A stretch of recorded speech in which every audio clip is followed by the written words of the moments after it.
నిర్మల్ జిల్లా కేంద్రంలోని సమీకృత కలెక్టర్ కార్యాలయ భవన సముదాయంలో తెలంగాణ రాష్ట్ర ఆవిర్భావ దినోత్సవ వేడుకలను ఘనంగా నిర్వహించారు. ఈ వేడుకలకు Telangana finance commission chairman Sirisilla Rajaiah ముఖ్య అతిథిగా హాజరై అమరవీరుల స్తూపానికి ఘన నివాళులు అర్పించారు. ఈ సందర్భంగా జాతీయ పతాకాన్ని ఆవిష్కరించి పోలీసులచే గౌరవ వందనం స్వీకరించారు. అనంతరం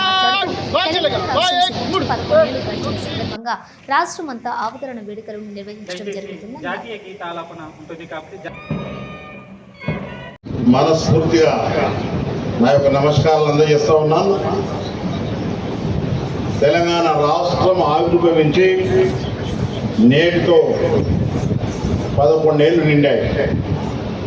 ఈ సందర్భంగా రాష్ట్ర వ్యాప్తంగా అవతరణ దినోత్సవాలు ఘనంగా నిర్వహించబడుతున్నాయి.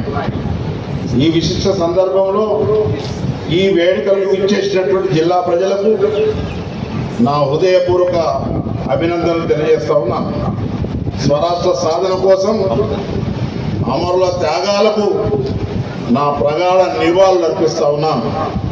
ఎందరో ఉద్యమకారుల త్యాగాల పునాదులపై ఏర్పడిన తెలంగాణ రాష్ట్రం నేడు అన్ని రంగాల్లో దిశగా అభివృద్ధి చెందుతూ ఉంది. దేశమంతా ప్రశంసలు అందుకుంటా ఉంది. తెలంగాణ రాష్ట్రాన్ని భారతదేశంలోనూ ప్రపంచ స్థాయిలో అగ్రస్థానంలో నిలిపేందుకు గౌరవ ముఖ్యమంత్రి రేవంత్ రెడ్డి గారి నాయకత్వంలో తెలంగాణ రైజింగ్ 2047 విజన్తో ప్రజాప్రభుత్వం ముందుకు సాగుతూ ఉంది. తెలంగాణ రాష్ట్ర అభివృద్ధికి ఆర్థిక, సామాజిక, పరిపాలన రంగాల్లో ఆదర్శవంతమైన లక్ష్యాలతోటి తెలంగాణ రైజింగ్ 2047 విజన్ డాక్యుమెంట్తో రూపొందించుకొని గౌరవ ముఖ్యమంత్రి గారు రేవంత్ రెడ్డి ఇటీవల జరిగినటువంటి నీతి ఆయోగ్ సమావేశంలో వెల్లడించడం జరిగిందనేటువంటి మాట తెలియజేస్తా ఉన్నాం. ఈ తెలంగాణ రైజింగ్ 2047 వాటి యొక్క కీలక అంశాలు తెలంగాణ రైజింగ్ విజన్లో 4 కీలక అంశాలు ఉన్నాయి.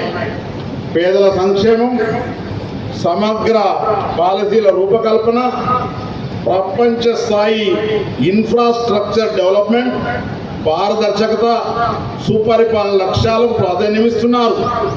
ఈ లక్ష్యాల సాధన కోసం ప్రభుత్వం ఇప్పటికే పలు చర్యలు చేపట్టింది.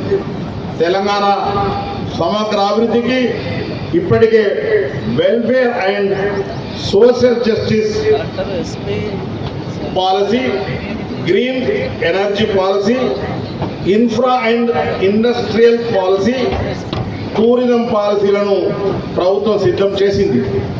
ఈ విజన్ డాక్యుమెంటు భవిష్యత్ తెలంగాణకు ఒక భగవద్గీత. ఇది